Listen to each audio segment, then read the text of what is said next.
H Vishwanath इस वक्त मेरे साथ मौजूद है। सर, आज एक कार्यक्रम हुआ है कर्नाटक संघ में जिसमें शेफर्ड इंडिया इंटरनेशनल के लिए जो है वो काम किया गया।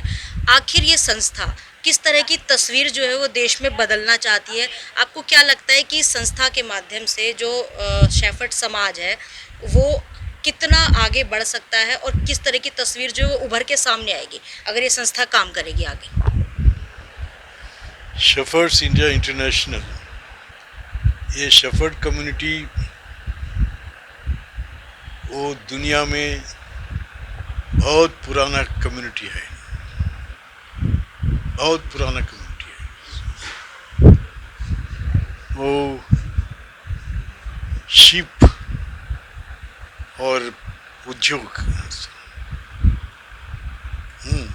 बकरा हमारा उद्योग है। वो मानव जन since then this community is alive in बहुत पुराना है। और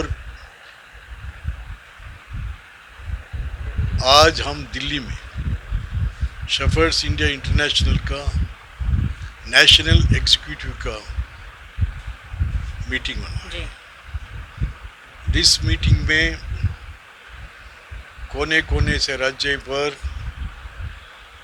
हमारा रिप्रेजेंटेटिव्स आ गए।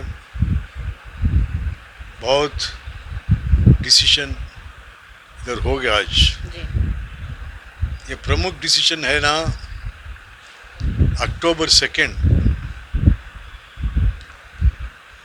गुजरात में 6th एनिवर्सरी ऑर्गेनाइज खेल की इधर डिसीजन हो गया। गुजरात से आने हमारा भाई गुजरात स्टेट प्रेसिडेंट हरि भाई और हमारा नेता राज्यसभा सदस्य Sagar Raika and other several agreed to host the second meeting at Gujarat, Ahmedabad. We must be thankful to them, and we are giving invitation to all to come to Gujarat and to attend that Gujarat anniversary meeting. Ramanna ji, आपकी community में कुछ बेरोजगार लोग भी हैं, तो उन लोगों को रोजगार आप किस तरह से देंगे? क्योंकि जो संपन्न लोग हैं वो तो मीटिंग में पहुंचकर अपनी अपनी राय दे रहे हैं, लेकिन जो लोग यहाँ पे नहीं पहुंच पा रहे, चर्चा में शामिल नहीं हो पा रहे, उन लोगों तक आप किस तरह से उन सहायता पहुँचाएंगे, मदद करेंगे? भारत में कर्नाटक और तमिलनाडु का तरीका अलग है। वो देवराज अरस का टाइम से कोई समाज का आगे लेने के लिए ओबीसी का बहुत बड़ा आंदोलन हो गया उधर तमिलनाडु में और कर्नाटक में। उधर बीपीएल कार्ड का नीचे वाले पॉवर्टी लाइन का नीचे वाले के भी बहुत काम करता है। इंदिरा गांधी हमारा प्रेरणा है, उसके 20 पॉइंट प्रोग्राम से लेकर अभी तक हमें तो बहुत अच्छा काम करके हमारी कम्युनिटी भी पूरा हर एक सेक्टर में हमें ज़्यादा पहुंच गया है। हमारा भारत में पहला चीफ मिनिस्टर हमारा कम्युनिटी का और highest MLAs from Karnataka, MPs from Karnataka, हर डिस्ट्रिक्ट का जिला पंचायत का प्रेसिडेंट है, महिला है, वो हॉस्टल्स है, कम्युनिटी भवन है, पूरा सेक्टर में हमें आगे है। इसका वजह वो सोच के हम कर्नाटक में चीफ मिनिस्टर बनने के बाद हमें सोचा ऐसा ही काम हमारा तेलंगाना में हुआ, गुजरात में हुआ, ऐसा ही हर एक स्टेट में, यूपी में होना चाहिए। इसीलिए हमें इधर आके हमारा प्रेसिडेंट एमपी होने के टाइम में ये शेफर्ड इंडिया इंटरनेशनल बना के, इसका पहले मैं पाल समाज का मीटिंग भी अटेंड करता हूँ। मैं बॉम्बे गया हूँ, इधर है मध्य प्रदेश गया हूँ, सैतान सिंह के साथ और हमारा यज्ञ मलेश्वर के साथ, वो भी देखे थे। वो पाल वगैरह अलग होता है, वगैरह अलग होता है, देवासी अलग होता है, वो देख कर सर एक हमें सोचा ये को सर, एक एक सवाल। अम्ब्रेला का साथ लेने के लिए हमें जी। ट्राई कर रहे हैं। सर एक सवाल, रमन्ना जी एक सवाल ये कि जैसे आपने बोला कि कर्नाटक में तो पहले से ही लोग जो है वो आगे बढ़ चुके हैं, क्योंकि आपकी जाति से कई आगे बढ़ चुके हैं ना, आगे। आपकी जाति से कई लोग बढ़ रहे हैं धीरे धीरे आगे, लेकिन अब जब आप देश में घूम Compared रहे to other हैं, districts। अलग अलग डिस्ट्रिक्ट में जा रहे हैं, अलग स्टेट में जा रहे हैं, तो आपको वहाँ पे उनकी किस तरह की स्थिति दिखाई दे रही है? क्या लगता है कि वाकई में इन लोगों के लिए पहले से ही आगे आके काम करना चाहिए था किसी को? इसीलिए राजनीति में आना चाहते हैं। राजनीति में आने तो डिसीजन देने वाले हमारा आदमी रहे तो देने वाले आपको कुछ मिलता है। माँ हमारा रहे तो काम बैठे तो भी खाना मिलता है, माँ नहीं रहे तो काम मिलता है। इसके वास्ते पॉलिटिकली अवेयरनेस चाहिए, इसके लिए हमें ये संगठन कर रहा है। इंटरनेशनल की ओर से आज गवर्निंग बॉडी की मीटिंग की गई थी, जिसके बाद मैं अब मेरे साथ वो तमाम साथी मौजूद है जिन्होंने इस मीटिंग में अपना अहम योगदान दिया था। मेरे साथ इस वक्त मौजूद है एमएलसी मौजूद हैं। सर इस शेफर्ड इंडिया इंटरनेशनल की स्थापना जो की गई थी वो किस उद्देश्य के साथ की गई थी, और क्या लगता है कि क्या सफल होता दिख रहा है अभी उद्देश्य? बिल्कुल 100% ये सफल होता। ये पूरा सारी इंडिया को एक जगह जोड़ने का है। अभी सब जने आगे आ रहे। अभी अगला मीटिंग गुजरात में हो रहे, जितना स्टेट्स है सारी लोग वहाँ आएंगे, पूरा कमिटीज बनेंगे, उसके बाद आगे बढ़ेंगे। ये 2 साल तो कोरोना है, इसलिए हमारा मीटिंग अभी नहीं हुआ। अभी आगे हम जाएंगे, सारी इंडिया को एक जगह जोड़ के शेफर्ड इंडिया इंटरनेशनल पूरा मजबूत करेंगे, इसको आगे बढ़ाने का कोशिश करेंगे। सर कर्नाटक की तरफ से ही इसकी नींव रखी गई थी, तो क्या आप जिस तरह से मीटिंग में तमाम तरह के सवाल उठाए जाते हैं, क्या उन बिंदुओं पर उसके बाद गौर किया जाता है धरातल पर पहुंचकर? कर्नाटक की तो कर्नाटक की तरफ से ही, मतलब कर्नाटक की ओर से इसकी नींव रखी गई थी सबसे पहले? हाँ सही। कर्नाटक में हमारा शेफर्ड का जो कम्युनिटी है बहुत आगे है, हर चीज़ में, एजुकेशन में, पॉलिटिकल में, सब हमारा सीएम भी बन चुके सो है। तो इसलिए वो लोगों को आदर्श लेके पूरे सारी स्टेट्स आगे बढ़ रहे। हम भी उनको लेके, आदर्श लेके, हमारा रेवन्ना जी को आदर्श लेके ही हम आगे बढ़े, बहुत कुछ करे हमारे पास। सागर राय का गुजरात से है, और गुजरात में शेफर्ड इंडिया इंटरनेशनल किस तरह का काम कर रहा है, क्योंकि नींव को रखे हुए लगभग 7 से 8 साल हो चुके हैं, धरातल पर आपको क्या काम नजर आ रहा है? आपको बहुत बढ़िया काम चल रहा है गुजरात में। अभी अभी जो यहाँ डिस्कस हुआ, जिसके लिए आईपीएस आईएएस वगैरह ट्रेनिंग के लिए लोगों को व्यवस्था देना, वो सब हमारे वहाँ ऑलरेडी शुरू से चल रही है, और काफ़ी अच्छे बड़े छात्रावास भी है।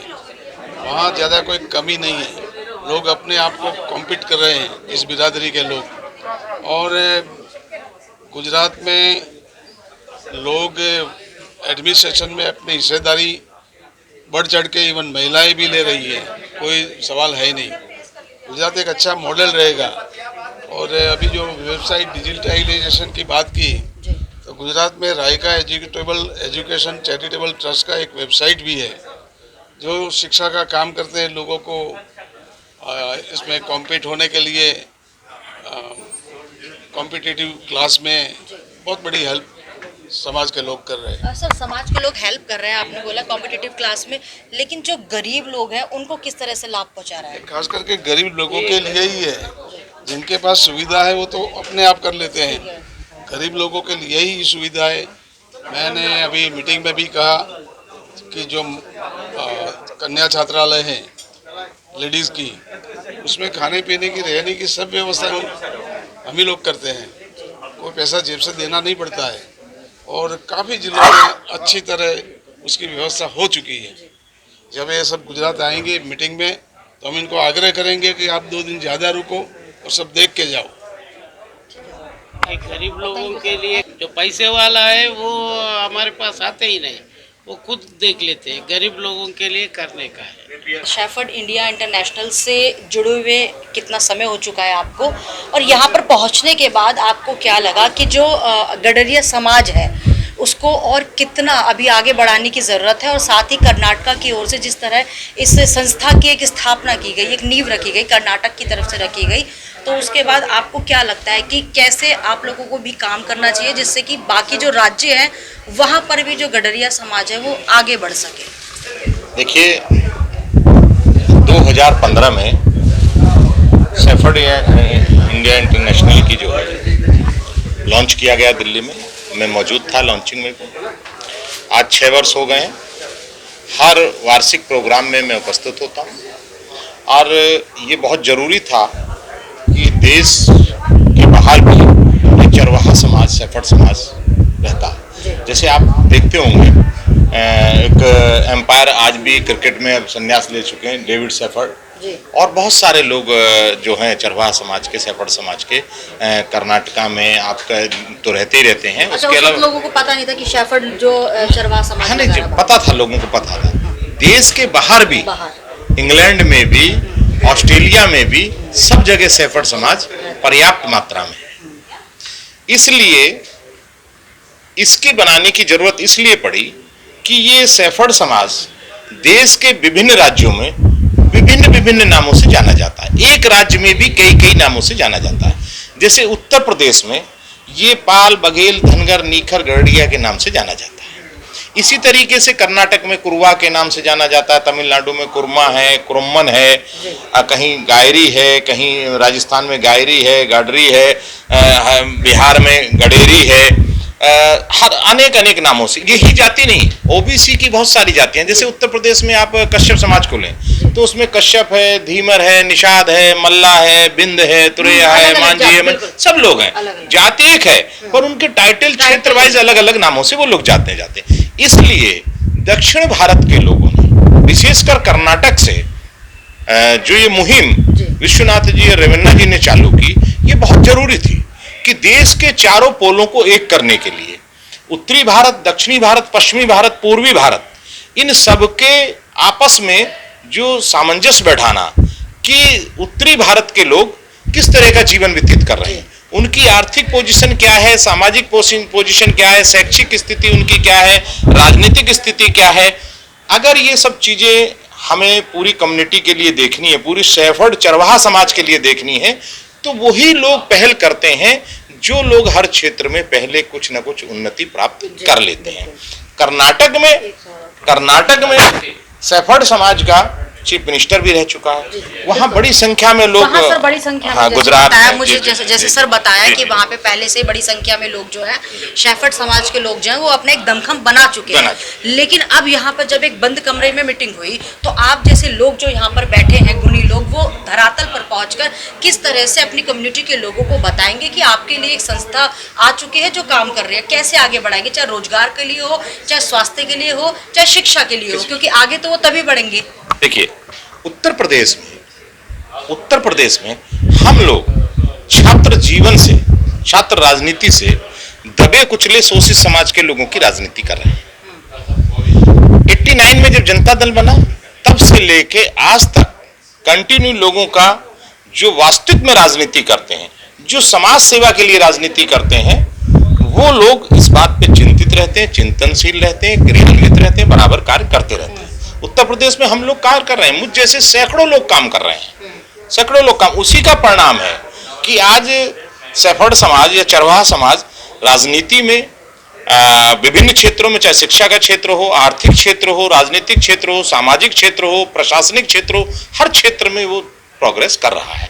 पर जितनी संख्या उत्तर प्रदेश में कम्युनिटी की है, उस हिसाब से उसको राजनीति में हिस्सेदारी नहीं मिली। अभी सर इलेक्शन है तो क्या होगा उसमें? शेफर्ड समाज जो है, गडरिया समाज जो है, वो कुछ करेगा मतलब अपनी कम्युनिटी के लिए? अपनी कम्युनिटी के लिए हम वर्तमान सरकार से मांग करेंगे कि हम मांग करेंगे, योगी जी की सरकार में मांग करेंगे, भारतीय जनता पार्टी के केंद्र नेतृत्व से, प्रदेश नेतृत्व से कहा जाएगा कि इस शेफर्ड समाज को ज्यादा से ज्यादा टिकट दिए जाए, ज्यादा से ज्यादा संगठन में और उसमें भागीदारी दी जाए, ये मांग रखी जाएगी।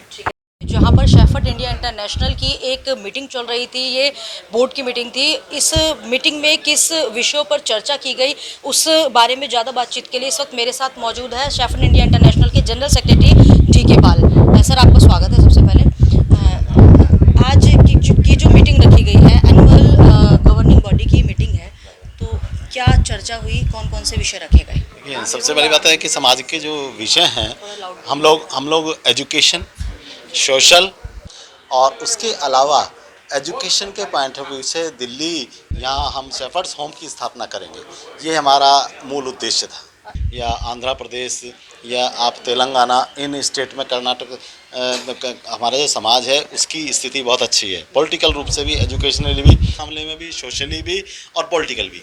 ये अवेयरनेस फैलाने का हम लोग, ये हमारी संस्था पूरे देश में काम करेगी। कि इस बार उत्तर प्रदेश में योगी सरकार के सामने भी मांग रखी जाएगी कि शेफर्ड समाज को जो है बढ़ चढ़कर आगे के लिए योगदान दे और उनकी जो स्थिति है उसके ऊपर वो गौर करे। और साथ ही आपने सुना होगा कि जिस तरह से तमाम जो यहाँ पर मौजूद थे, चाहे वो MLC थे, चाहे वो ex-MP थे, चाहे वो रमन्ना जी थे, क्योंकि कर्नाटक की ये मुहिम है, उस मुहिम के बाद ही अब धीरे धीरे ये जो है देश के तमाम जो राज्य है वहाँ तक शेफर्ड समाज जो है धीरे धीरे पहुँच रहा है और अब उनके उत्थान की बात जो है वो कहीं ना कहीं की जा रही है। कैमरा पर्सन उमेश पाल के साथ मैं चेतना चौधरी, TV 29 न्यूज़, दिल्ली।